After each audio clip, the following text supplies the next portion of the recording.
Hey guys, இன்றைக்கி ஒரு mini vlog பார்க்கலாமா? காலைல எழுந்தோடனே அம்மா எப்பயும் போல் கேரட் ஜூஸ் போட்டு கொடுத்துட்டாங்க.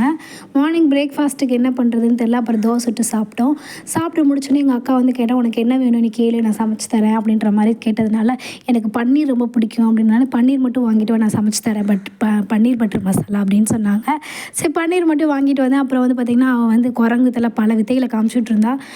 நான் பண்ணித்தரேன், நீ வெறும் பொறுமையாடு வீடியோ மட்டும் எடுத்துக்க அப்படின்ற மாதிரி சொல்லிட்டா. அப்புறம் பேன் வச்சுட்டு பட்டை சோம்பு பாக்கெட்லாம் போட்டால், அப்புறம் வெங்காயம்லாம் நல்லா குட்டி குட்டியாக நறுக்கி கொடுத்தோம். அதை வந்து அழகாக போட்டுட்டு நல்லா வதக்குனதுக்கப்புறம் தக்காளியை வந்து இது கொஞ்சம் வெந்ததுக்கப்புறம் தக்காளியை வந்து நல்லா மிக்சியில் போட்டு அரைச்சிட்டு தேத்தா. நான் எதுக்கு இந்த மாதிரி அரைச்சிட்டு சேர்க்குறீங்கன்னு கேட்டதுக்கு அவள் சொன்னால், அப்போ தான் நல்ல பேஸ்ட்டு கிடைக்கும், திக்காக கிடைக்கும் அப்படின்ற மாதிரி சொன்னால்.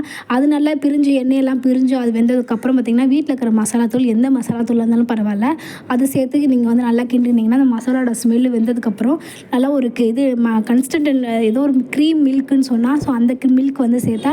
அப்புறம் அது சேர்த்த உடனே வந்து என்ன பண்ணாங்கன்னா, ஒரு 5 நிமிஷம் கூட இல்லை, ஒரு 2 நிமிஷம் நல்லா கொதிக்க விட்டுட்டு வீட்டில் செஞ்ச நெய்யை போட்டுட்டு அந்த பன்னீரையும் சேர்த்து ஆட் பண்ணிட்டா. பன்னீரை போட்டோடனே அடுப்பு ஆஃப் பண்ணிட்டா. ஏன் உடனே ஆஃப் பண்ணுற, பன்னீர் வேக வேண்டாமா அப்படின்னு கேட்டதுக்கு, அது ஹீட்லேயே வெந்துடும், அப்போ தான் நல்லாயிருக்கும் அப்படின்னு சொன்னால். அப்புறம் கேட்டேன், எனக்கு மோர் குழம்பு ரொம்ப பிடிக்கும்னு சொன்னதுனால மோர் வந்து கொஞ்சமாக தயிர் இருந்துச்சு, நான் மோர் குழம்பு மட்டும் பண்ணி கொடுக்குறேன் கடன்னு அப்படின்னு சொல்லிட்டு மோர் குழம்பு பண்ணி கொடுத்துட்டேன். 2 செகண்டில் பண்ணிட்டேன் மோர் குழம்பு. அழகாக இஞ்சி, பச்சை மிளகா இதெல்லாம் போட்டு மிக்சியில் போட்டு அரைச்சிட்டு கொத்தமல்லியை போட்டு கொஞ்சமாக எண்ணெய் விட்டு கடுகு உளுந்து விட்டுட்டு, அப்புறம் வந்து பார்த்திங்கன்னா காஞ்ச மிளகா, கருவேப்பிலை, கொத்தமல்லி, பெருங்காயத்தூள்லாம் போட்டுட்டு கொஞ்சோண்டு மோரை தூக்கி மோரில் வந்து மஞ்சத்தூள் கலந்துட்டு மோரை வந்து காய்ச்சி அடுப்பை ஆஃப் பண்ணிவிட்டு அந்த மோரை எடுத்து ஊற்றிட்டா மோர் குழம்பு ரெடி ஆகிடுச்சு.